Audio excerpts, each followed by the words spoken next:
Alrighty, I'm back again, crazy lovely. So I told you I have two stories. So this is another story time story, YouTube story. Anyway,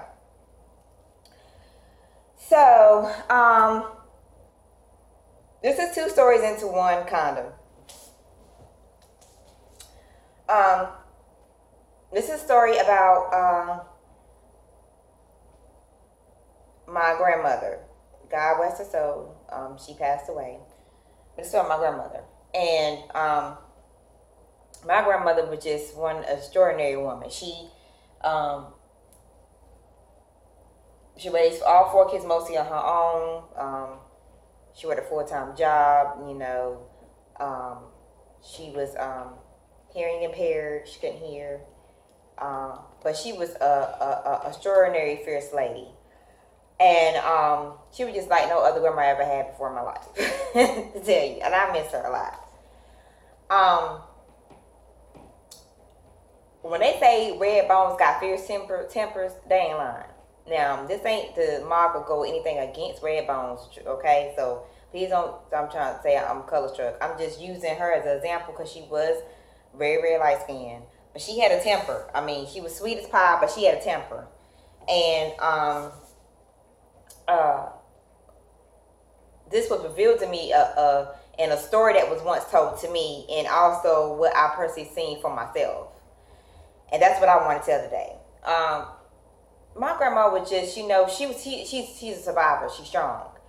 And I think because she was hearing impaired, a lot of people in the beginning, when in her adolescent years, would try to take advantage of her. But, my grandma, she was a strong woman, and she's from the country, and she just won't have none of that. She's not going to let nobody bully her or walk over her just because she, whatever they think she's lacking thereof, or what it means to be, a full human being. So, and this is a story that was told to me by my mother. And I hope I'm getting this story right. And if I'm not, sorry, Mom. My grandma had my grandmother and my great grandmother and my mom and her siblings. They all lived together. And I think this was in Paula Heights, if I can remember it told correctly. And they all lived together. And with my great grandmother, she had a house, and they all lived together with her. So, and then of course, you have other people in the neighborhood that live across from you or beside you or whatever. So, I know, and so I think because she lived in the house, they had trash days where everybody had their own individual trash cans. It wasn't like a huge community dumpster like in an apartment where you could dump your trash. Okay. So, my grandma would do what she does, take her trash out to the curb so it can be picked up on trash day or whatever. I don't know the other individual's name, and if my mom told me, I probably forgot. But this other lady lived across from them. You know, from what I can gather, she was known to constantly put her trash in my grandmother's trash bin. I don't know why. I don't know why she had her own trash bin of her own. I don't know what the case was, but she would constantly do it, and my grandma would constantly put it back, back in her yard. It got to the point this lady kept continuously doing this crap, like putting her trash in with their trash. And my grandma kept putting it back. And I think my grandma tried to have some words with her about it and maybe speak to her first about it, but I guess the lady kept doing it no matter what my grandma tried to tell her not to do it. She kept doing it anyway. And so I don't know what set it off.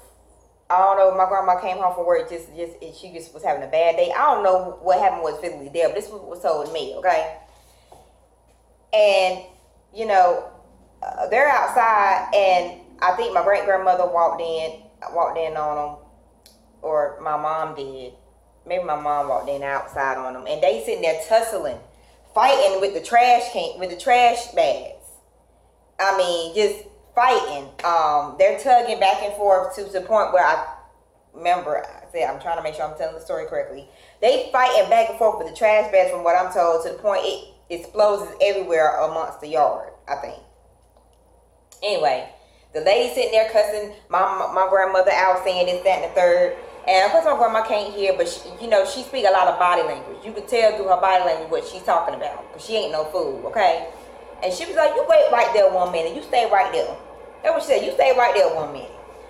So my grandma storms in my great grandmother's house, and she grabs my great grandmother's sawed-off shotgun.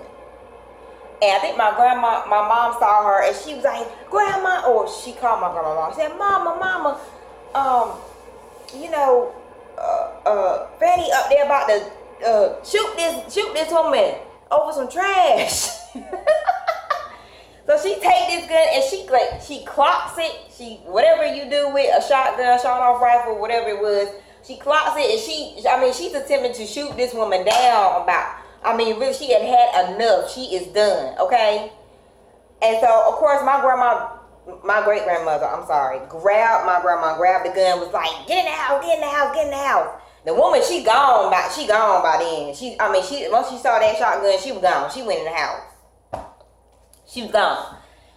And all I know is my grandma won't having it. She was done. You know, at that point when you just done talking, you done talking.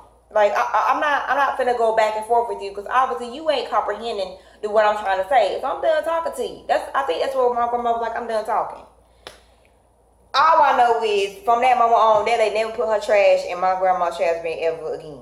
She never even bothered to look at my grandma, I'm pretty sure. And this was told to me, and I always think that story was so hilarious, because I had a similar situation happen to me here. Now, I don't got no shotgun, nothing like that now, and I ain't see the person do it.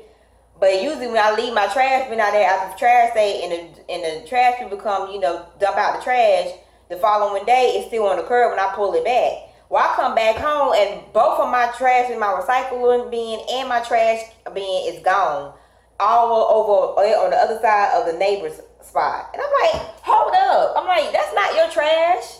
So I went and pulled it back, but I had like a deja vu moment, like, Dad, I hope I ain't gotta be like Grandma and pop off somebody over my trash can now, because I'm going through the city. I live near the city right now, so I gotta pay for trash now. It's not like a community area where I can just dump it for free. So I gotta pay for that and recycling along with water.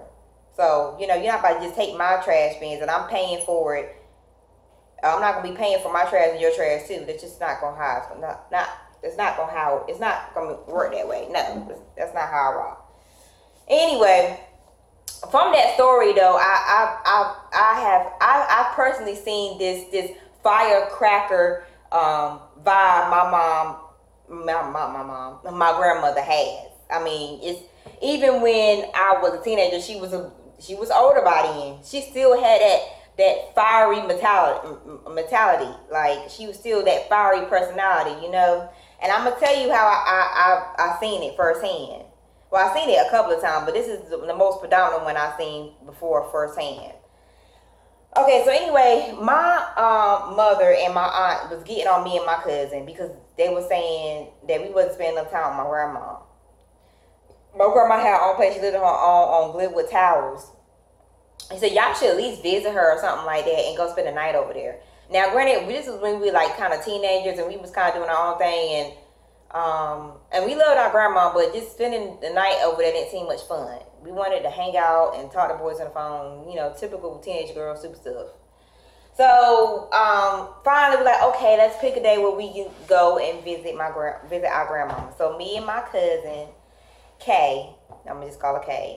Me and my cousin Kay picked the weekend, and we both went over there and we spent time with her, and it was okay. We watched some movies, and she let us eat what we want, and she cooked our favorite foods. What typical stuff grandma do to appease her grandchildren.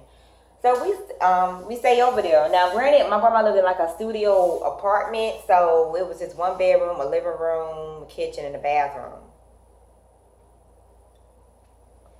So, of course, all three of us can sleep in her bed. So she made a nice pallet on the floor for us to sleep on in the living room.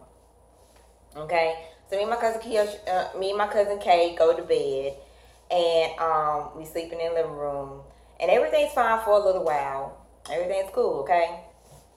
Then all of a sudden we just hear something. We hear someone messing with the front doorknob. Like they trying to go in, and my cousin Kay, she's scary, okay? She's like, Rhea, what's that? What's that? Somebody at the door. And I'm trying to sleep. I'm like, girl, ain't nobody at the door. Go to sleep, you know. And she said, no, listen. So I sit up and I listen and then I look at the door and it is actually somebody trying to turn the knob, like they're trying to get in. So we get, and now I'm scared. Now I'm up and we ran and we wake up my grandmother. We wake her up and we tell her, you know, what's going on. We point to the door, you know, tell her, you know. And she see it and once again she said, okay. She said, wait right there. She said, she told her to stay put, wait right there. So she goes in the kitchen. My grandma goes in, this is the middle of the night, y'all. She goes in the kitchen and she grabs a butcher knife. She grabs a big old butcher knife. And she walks up to the door with this butcher knife. And my cousin Kay's like, oh my God, what's she finna do? I said, I don't know. But whoever trying to come in here, they not gonna come in here for sure. So she goes up to the door and she first she kind of stands there with the knife like by her side like this. And then she goes to the door and she turns the lock and then she opens it up with her. She goes like this and with the knife like this. She looking and it's some drunk old white belligerent white man. I'm like, oh, I got the wrong door. I'm sorry, ma'am. I'm sorry. And she looking at him like this with the knife until he finally completely leaves out the hallway. She do not let that knife go until he finally leaves out the hallway. And she slams the door and locks it and she puts the other lock on it too. And then she looked at us, we just looking at her like this, and she said, She said she was doing this, and then she did this across her neck. And she told us to go back to sleep. Everything was fine. And then she put the butcher knife back in the kitchen, went back to bed. And me and my cousin were looking at each other like, dang, like Grandma lethal, man. That's the first time I saw the fiery personality in her. Used to make a long, and granted, my grandma is short. I'm sure we short little women. Like I think I'm like 1 or 2 inches taller than my mother. My mother like 5 even. I'm 5'1". I think my grandma may have been 5 even also, or maybe my height. But she's a short little woman, but she's stocky. So she's short. But that lets you know that don't sleep on the short ladies, okay? Because we pack a lot of fire. You hear what I'm saying? We pack a lot of fire. So don't be sleeping on us because we little that you can just do whatever this, that, and the third. No, because we pack a lot of fire and we will let you know with a quickness of what you're dealing with. You hear what I'm saying to you? So anyway, that's my other story for today. I just wanted to lighten the mood up. It's been a stressful week for me, guys. I just want to lighten the mood up and just have a fun time on YouTube and tell y'all some good, fun stories, you know? So once again, like, comment, subscribe, please share. And my name is Halleria, coming from the Tincture Secrets channel. And I approve this message. Bye, crazy lovelies. Peace.